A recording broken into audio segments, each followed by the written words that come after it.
mempersembahkan sebuah novel yang berjudul Istri Pelampiasan Hasrat. Memasuki bab 17. Selamat mendengarkan. Satria tidak mau kalau sampai rencananya digagalkan oleh Lily. Dia menyusun rencana bersama Andrew dan sekretaris Gio untuk bisa mengecoh rencana Lily. Mereka berdiskusi sampai rencananya benar-benar matang. Setelah itu Satria pulang ke rumahnya. Dia memasuki rumah mewahnya dan melihat Feli yang menyambut dengan wajah cemberut. "Kamu dari mana sih, Seth?" tanya Feli dengan bersedekap dada. Sekretaris dia ikut masuk karena diperintahkan untuk menginap. Sementara Satria menanggapi pertanyaan Felicia dengan santai. "Kami baru pulang dari Jogja.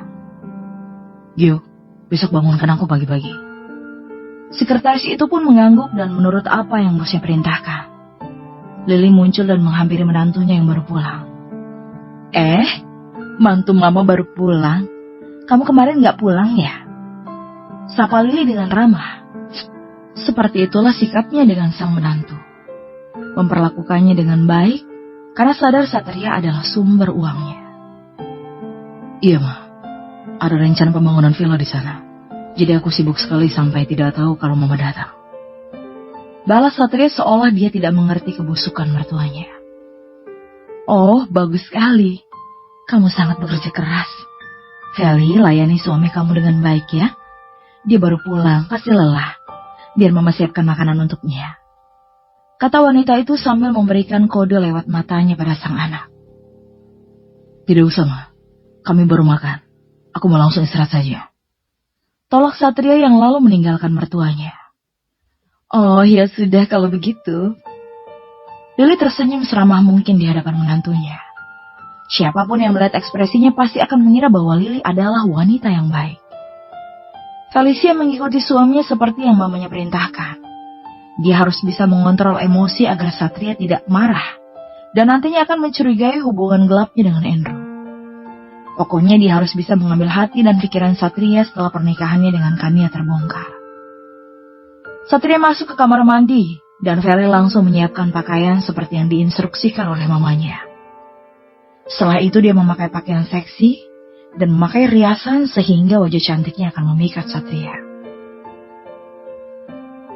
"Ingat, Fel, laki-laki itu harus diperlakukan seperti raja, termasuk urusan ranjang. Kamu harus membuka pikiran kalau kamu jauh lebih hebat untuk urusan ranjang dibanding pelakor itu." Nasihat mamanya terus terngiang-ngiang di otak Feli, sehingga dia juga sudah menyiapkan alat tempur untuk memanjakan Satria. Feli lalu berbaring di ranjang sambil memainkan ponselnya. Posisinya yang tengkurap membuat lekukan tubuhnya terlihat jelas. Dia sangat yakin Satria akan tergoda melihatnya seperti ini. Mereka masihlah suami istri yang sah. Satria keluar dari kamar ganti dan langsung disuguhkan dengan pemandangan yang membuat jakunnya naik turun. Sebagai laki-laki yang normal, tubuh Satria langsung bereaksi melihat lekukan itu. Namun dia tidak akan kehilangan akal sehat. Satria harus bisa menahan hasratnya demi Kania dan calon anak mereka. "Sat, kamu udah selesai mandi?" tanya Felicia saat Satria berjalan mendekatinya. "Ya, aku capek banget, Fel," jawab Satria yang langsung merebahkan diri ke kasur dan menutupnya dengan selimut. "Kamu gak ingin jenguk anak kita? Kamu gak lupa kan kalau aku lagi hamil?" Felicia mendekatkan wajahnya pada Satria, dan kini dia membelai dada bidang laki-laki tampan itu. "Aku gak lupa, Fel. Maaf ya, tapi aku benar-benar capek. Lagi pula bukannya usia kehamilan kamu masih sangat muda. Aku takut kehilangan kendali dan melukainya, Feli." Satria tidak ingin bersikap kasar pada Feli, meskipun dia sudah tahu tentang perselingkuhan wanita itu. Demi misi yang harus dijalankan, dia harus memainkan peran dengan baik. "Dia baik-baik saja, sayang. Anak kamu pasti kuat kok." Tiba-tiba Feli mencium Satria dan langsung menggerayangi tubuh laki-laki yang masih berstatus suaminya itu.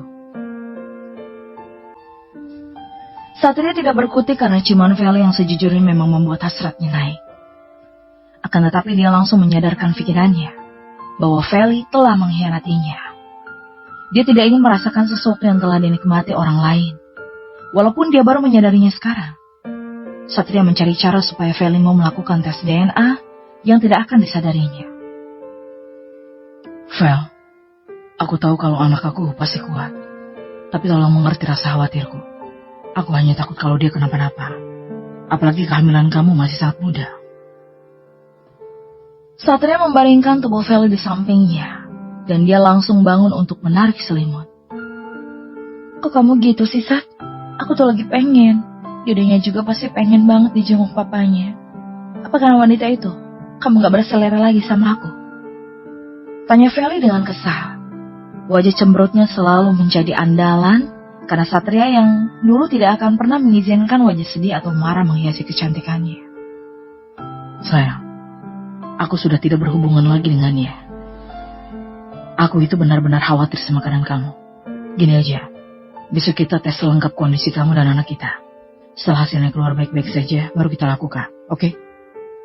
Satria memainkan alisnya dengan senyum menawan. Dia sangat luar biasa dalam hal wajah. Tapi entah kenapa Feli masih saja memilih mengkhianatinya.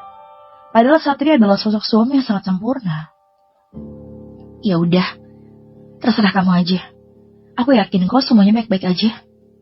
Balas Feli yang membuat Satria semakin tersenyum lebar. Akhirnya, aku bisa mendapatkan alasan yang bagus untuk melakukan tes DNA tanpa Feli atau mamanya tahu.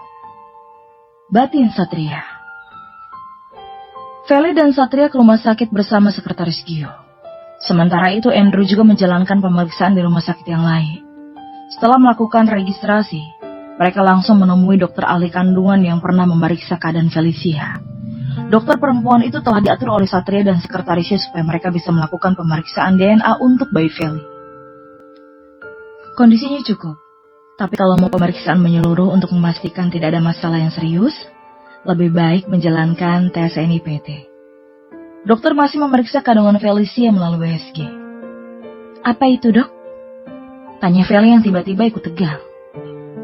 NIPT adalah bentuk tes screening yang bertujuan untuk mengidentifikasi kelainan kromosom pada bayi yang belum lahir, Bu. Yang dapat diindikasi dengan menguji darah ibu. Jawab dokter itu dengan sangat jelas. Lakukan, Dok. Saya tidak peduli berapapun biayanya. Saud Satria yang tangannya kini digenggam erat oleh Feli. Sayang, aku takut. Kata Feli dengan jantung yang berdebar keras. Dia turut khawatir karena dokter sepertinya sangat serius. Tenanglah, Fel. Kita akan lakukan apapun demi kesehatannya. Aku tidak akan membiarkan anakku menderita. Jangan khawatir. Ikuti saja tesnya. Mau tidak mau, Feli menuruti dan mengizinkan dokter mengambil darahnya untuk memeriksa DNA janinnya. Kamu harus temanin aku terus, Sat. Aku takut. Feli terus memeluk erat Satria saat jarum itu menembus kulitnya. Tahan, Fel. Ini adalah perjuanganmu untuk anak kita. Balas Satria sambil mengusap kepala Feli yang sedang memeluk perutnya dengan satu tangannya. Dan mereka akhirnya selesai melakukan pemeriksaan itu. Sekretaris Gio menebus obat dan vitamin yang diresepkan dokter tadi. Saat sekretaris Gio kembali, tiba-tiba ponsel Feli berdering dan dia langsung mengangkat telepon dari mamanya. Fel, kamu di mana? Tanya Lily tanpa basa-basi. Suaranya terdengar gusar karena mencemaskan sesuatu. Aku baru selesai dari rumah sakit, Mah. Ada apa? Apa kamu tahu, Fel?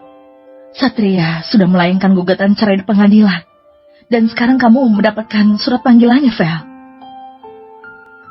Kelopak mata Feli terbuka sempurna dan dia langsung menatap sang suami yang masih duduk di sampingnya. Kenapa? Kenapa mendadak seperti ini? Ada apa sebenarnya? Batin Felicia. Felicia menatap tajam Satria yang duduk di sampingnya. Mereka baru saja selesai melakukan pemeriksaan lengkap untuk bayi yang dikandung Feli. Secara tak terduga, Feli mendapatkan kejutan yang sangat menyakitkan dari suaminya sendiri. Dia diceraikan dalam keadaan hamil. Apa yang sudah kamu lakukan, Sat? Kamu ingin menceraikan aku demi wanita pelacur itu? Tanya Felicia yang tidak bisa menahan emosinya. Dia bukan pelacur, Fel. Dia masih suci saat aku menikahinya. Dan kami menikah bukan berbuat dosa. Balas Satria yang tidak terima dengan hinaan Feli terhadap Kania. Wah, jadi benar. Kau menceraikan aku demi dia. Kamu ingin menikahi wanita itu kan, Sat? Teriak Feli semakin kesal. Dia sangat membenci Kania.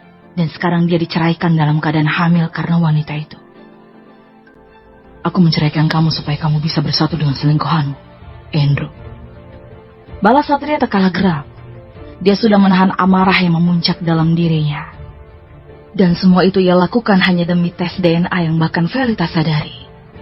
Mendengar nama kekasih gelapnya disebut oleh sang suami, Feli langsung membeku. Dari mana Satria tahu? Kenapa dia? Terkejut? Kok bisa aku tahu? Padahal ibumu yang sangat licik itu sudah menutupinya rapat-rapat. Cibir Satria yang kini sudah berani mengibarkan bendera perang pada Felicia, yang sebentar lagi akan menjadi jandanya. Aku sudah tidak berhubungan dengannya lagi. Kamu salah paham, Satria. Dia yang menggodaku, tapi aku sudah menjauhinya. Aku kembali demi kamu. Feli bergetar karena takut. Dia belum siap dengan kondisi ini, karena ini terlalu mendadak baginya. Dia meraih tangan Satria, berniat untuk memohon pada laki-laki itu. Namun Satria menampiknya dengan kasar. Dia tidak mau lagi termakan rayuan Felicia yang baginya hanya seorang pengkhianat. Meski sebenarnya dia sendiri juga mengkhianati Feli. Aku sudah memutuskan untuk berpisah. Sampai bertemu di pengadilan. Kebetulan saat Satria mengatakan hal itu, mereka sudah sampai di rumah mewah yang mereka tinggali. Sat, kamu harus dengarkan penjelasan aku dulu. Jangan seperti ini. Aku sedang hamil, Sat.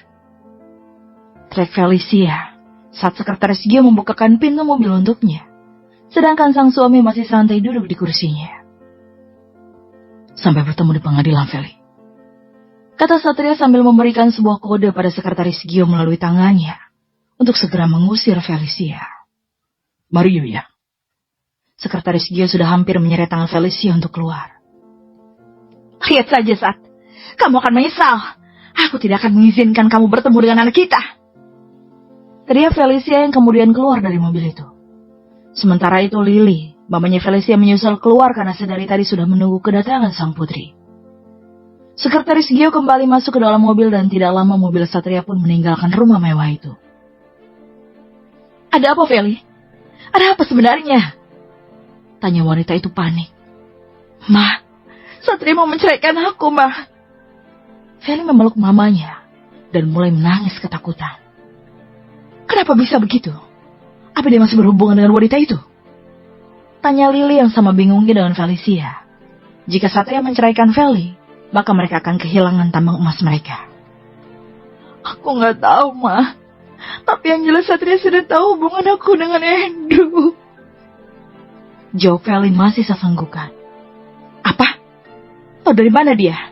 Apa jangan-jangan dia lihat kamu ketemu Andrew? Apa kau masih berhubungan dengan laki itu? Tanya Lily dengan nada membentak. Aku sudah gak berhubungan lagi sama dia, Ma. Aku bahkan langsung menghindar saat dia menemui aku di mall beberapa hari lalu. Jawab Felicia sambil menghapus air matanya. Mama Feli memicingkan mata karena mencurigai sesuatu. Oh, jangan-jangan Andrew yang menemuinya. Kania menjalin hidupnya seperti biasa.